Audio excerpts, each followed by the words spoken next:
I just want you to understand what Israel is, okay? That it is a colony, a settler colony that was created on top of Palestine at the expense of Palestinians. And what you're seeing today in Gaza, it did not start yesterday or on October 7th. This has been going on since 1948 and before. Hear it not from me, but from Jews themselves, Israelis themselves, telling you what Israel is in their own words. A Holocaust survivor as an infant. I barely survived. My grandparents were killed in Auschwitz, and most of my extended family was killed. I became a Zionist. This dream of the Jewish people resurrected in their historical homeland, and the barbed wire of Auschwitz being replaced by the boundaries of a Jewish state with a powerful army. And then I found out that it wasn't exactly like that. That in order to make this Jewish dream a reality, we had to visit a nightmare on the local population. And there's no way you could have ever created a Jewish state without oppressing and expelling the local population. Jewish Israeli historians have shown without a doubt that the expulsion of the Palestinians was persistent, it was pervasive, it was cruel, it was murderous, and with deliberate attempt. So that's what's called the Nakba in Arabic, the disaster or the catastrophe. There's a law that you cannot deny the Holocaust. But in Israel, you're not allowed to mention the Nakba, even though it was at the very basis of the foundation of the state. I visited the occupied territories, Russell, during the first Intifada. I cried every day for 2 weeks at what I saw. The brutality of the occupation, the petty harassment, the murderousness of it, or cutting down of Palestinian olive groves, the denial of water rights, the humiliations. And this went on, and it's much worse now than it was then. It's the longest ethnic cleansing operation in the 20th and 21st centuries. I could land in Tel Aviv tomorrow and demand citizenship under the law of the right of return. But my Palestinian friend in Vancouver, Hannah Kawas, who was born in Jerusalem, can't even visit. Now, if I have the right to return after 2,000 years, how come Hannah hasn't got the right to return after 70 years? So then you have these miserable people packed into this horrible, people call it the world's largest outdoor prison, which is what it is. Do you see how unfair that is, that you can just, you're a Jew from anywhere. You could be Australian, you could be whatever, a German. You could just go and get citizenship and travel wherever you want. You could go and live in Israel or occupy Palestine in a house that belonged to some Palestinian family that's now long gone, or living in a camp, a refugee camp, maybe somewhere nearby, or in Gaza. And they don't even have a member state in the UN, right? They haven't even attained, they haven't even acceded to the United Nations or attained statehood. So Palestinians have zero official,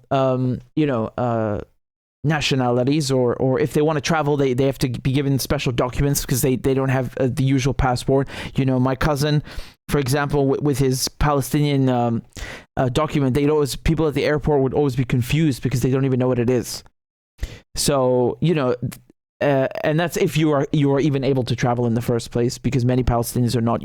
It's much easier for an Israeli to get a visa to go, visit London than it is for a Palestinian. I mean, it's not even comparable. So, that is, what do you guys think about that? I mean, don't you think that that's unfair? Don't you think it's ridiculous that someone like Netanyahu, who is Ukrainian, I don't remember, his mother, I think, is Polish and his father is Ukrainian, I don't remember, but he's Eastern European, right?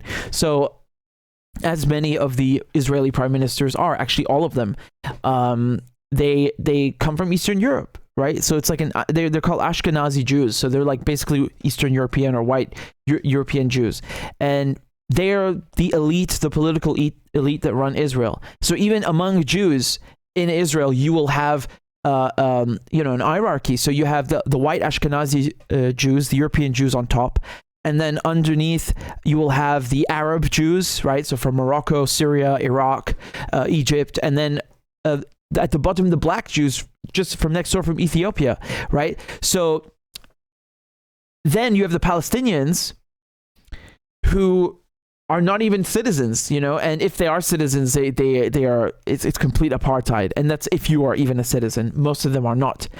Israel will never allow Palestinians to be citizens because then they would be the majority. You know why? Because it's Palestine, because it's their country. So obviously they're a majority. And so they would be, the Palestinians would actually be able to run their own country and run their own affairs. And that it runs contrary to what the Israelis want, which is to control Palestine. I want to show you some other videos from Jews who are talking about what Israel is. This is from Gideon Levy, who's an Israeli journalist, and he was talking to the BBC just a few days ago. Listen to what he said. Gaza is a cage, is the biggest prison in the world. Nobody spoke about lifting the siege. And people who live now 17 years in a cage want to resist. And if they have the possibility, they do it. And I'm surprised that they had the possibility, because the barrier around Gaza, billions of dollars were spent there to build this unbelievable barrier under the surface and above the surface with all kinds of electronic devices. And finally, you see that the spirit of resistance is many times stronger than anything else. And they broke it and penetrated into Israel, which is now shocked. Gaza. What more can I say? I mean, Gabor Mate and Gideon Levy, they word it so eloquently and so concisely and perfectly. There really isn't that much to add. You're hearing it straight from them. Okay? They're Jews, they're Zionists or former Zionists, and they are speaking from experience. And they came so after time, right, in time, they came to understand what Israel is, and that it's not just apartheid; it's something else. It's beyond that. It's much worse. Even actually, people who lived in South Africa under apartheid, who know what's happening in Palestine, have said that it's worse than what they experienced in South Africa. Which was, I mean, you have to imagine how bad it was in South Africa already. So that's really saying something. I think this was in New York, this rally. I don't remember, but it's from, again, Jews talking about Israel. Listen to what they had to say. Judaism is not nationalism. Judaism is a religious. How more religious you are, and most close to God you are, as most Jew you are. How can this Zionism, which they hate God, they hate every holy thing, they hate all the Torah, all the founders was denying the Torah, denying God. How can they talk in our names? Yeah, you need to understand something. These are Jews who actually follow the Old Testament, what we all know as the Bible, the Torah. People like Netanyahu, Zionists, don't follow the Torah. They distort it, and they follow the Talmud. There's a great book written by an Israeli journalist about the Mossad, so that's the Israeli intelligence service, assassinating people. And he talks about how they were even assassinating Jews in Palestine back when there was no Israel, but they were trying to form one. And so you had some Jews who were campaigning or working against it. They just killed them, right? And he named the book after a verse or line rather that's in the Talmud, which says, rise and kill first. So, like if you think someone is a danger to you, not like, oh, there's a critical danger, but you just, you're not sure. Just doesn't matter. Rise and kill first. Get up and kill him first. That's the mentality. That's Israel. Whereas the Torah, the Old Testament, the actual original Bible says, thou shalt not kill. Do you see the difference? So this is, and this speaker here just also pointed out that distinction, right? That they don't follow the Torah, the Zionists. So people in America who are Christian Zionists who think that that Israel is like a firm believer in the Old Testament and that this connects them to Christianity. No, absolutely not. No. That is absolutely, Zionism is not based on the Old Testament or the Torah. It is a distortion of it. You need to understand this. And actually, I showed you the other day how Christians are treated in Jerusalem by Israelis. You know, some of them just spit on them. One of the abbots, this German abbot, was told to put his cross away. You know, there is discrimination against Christians just as much as there is against Muslims. And you know, you shouldn't think of it as a religious thing. It's not a religious issue. It's a colonial issue. If it's about Jews, you have Palestinian Jews, you have Palestinian Christians, you have Palestinian Muslims. Why don't they fight amongst each other if it's about a religion? Because it's not. It's never been about that, ever. This is bullshit propaganda that they use to stir up the emotions of Europeans, because Europeans committed genocide against Jews with the Holocaust, or you know, what happened in all this history of anti-Semitism in Spain, and actually in the Reconquista in Spain, when they expelled the Muslims, the Arabs, the Jews took refuge with the Arabs, with the Muslims specifically. So, you know, if there's a problem between Muslims and Jews, why did Jews seek refuge amongst the Muslims then, right? Like, you need to know history to understand what's going on, and to see that the Israelis, the Zionists, are bullshitters. They're lying about history. They're lying about the present. And if you don't understand history, you cannot understand what's taking place today in Gaza and in Palestine. I want to show you. This is Rabbi Beck and what he has to say. Very terrible what's happened. There's only one. So he's a rabbi in London, yeah? Terrible what's happened. There's only one ring in the long chain of the whole killings what's happened the whole time since the creation of the state of Israel. This is not a religious conflict. This is only a problem of occupation. And this should be rectified. The land should go back for the Palestinians from the river to the sea. We as Jews, we are especially ashamed that all the killings, all the robbery, all the killings of the innocent women, children, everything happens in our name. We feel for especially our duty to come out, to show the Jewish opposition. It's crazy because in France, I'm going to show you what they did in France right now. It's how they treated the Jewish protesters who were out, who came out for Palestine. I'll just show you some more clips. Here you have the Iranian president, Raisi, meeting with rabbis from the Jewish community who are anti-Zionist. Once again, right? Take a look.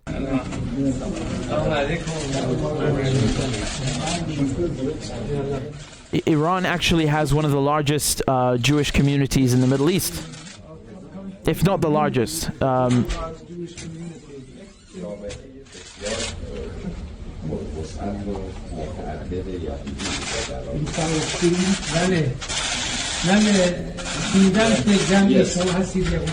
have heard that there are anti-Zionist Jews here, and this is a great thing. And in this morning's gathering with religious representatives, you know, the reason that you don't have Jews anymore in Syria and Iraq, which is, I mean, it's not only a shame, it's disgusting what Israel did. Israel bombed a synagogue, so a Jewish temple in Iraq, on purpose to scare Iraqi Jews into leaving Iraq and going to Israel, so they could populate Israel with Jews from all over the place, and not only increase their numbers, but make it look like, you know, it's the Jewish state, quote unquote, and therefore legitimize the occupation somehow. Don't you find that disgusting that they were literally bombing a synagogue, like their own people? They claim to be the Jewish state, and they go attack their own people to trick them into. I find that disgusting. And then they did the same thing with, you know, trying to smuggle or force through, you know, diplomatic back channels, like force basically the Syrian government to allow Jews from Damascus who didn't even want to go to come to Israel, because Israel wanted them. Israel insisted on having them, even though they did not want to go. You know, so Israel has been working a lot, and with Egypt as well. Egypt, you know, Israel was working with, exploiting is the correct word.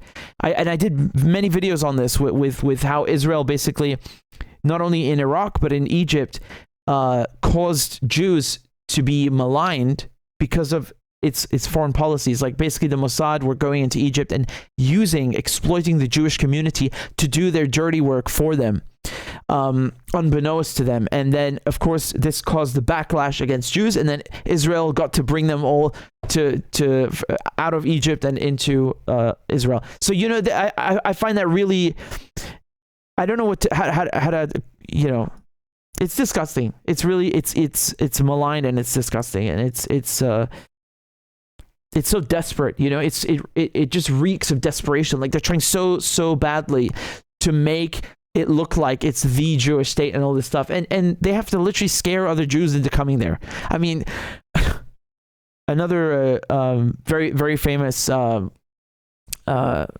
a linguist and philosopher who's Jewish that you guys all know is Noam Chomsky, and I interviewed him on the channel, and this is one of his quotes. He said that, quote, "You take my water, you burn my olive trees, destroy my house, take my job, steal my land, imprison my father, kill my mother, bombard my country, starve us all, humiliate us, but I am to blame. I shot a rocket back."